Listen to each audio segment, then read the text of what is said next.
তো আজকে আপনাদের দেখাবো রয়্যালের দিয়ে কীভাবে অন্যান্য ব্যাংকের টাকা তোলা যায় আর কি কি ফ্যাসিলিটি আছে রয়্যালের।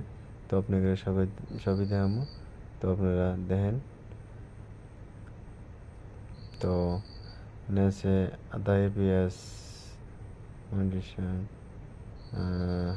নিয়ে আছে এপিএস থেকে কীভাবে টাকা তুলবো। তো yes bank AEPS, ICICI bank AEPS, NSDL AEPS, Aadhaar Aadhaar pay new Aadhaar, yes bank Aadhaar pay তে এই ব্যাংক থেকে যে কোনো ব্যাংকের আধার কার্ড লিঙ্ক থাকতে টাকা তোলা হবেন। তো আমি দেখাবো ইয়েস ব্যাংকের উর্দল টো সব হবে, এয়ারটেল পেমেন্ট ব্যাংক হয়, যে কোনো ব্যাংকের আপনি টাকা তুলতে পারবেন। তো আর অন্যান্য সার্ভিস যেগুলো আছে অন্যান্য সার্ভিস আপনাকে দেখাবো। তো তো দেখেন আপনাকে। তো ভিডিওটা ফার্স্টের থেকে লাস্ট পর্যন্ত দেখবেন। দেখেন ভালো লাগলে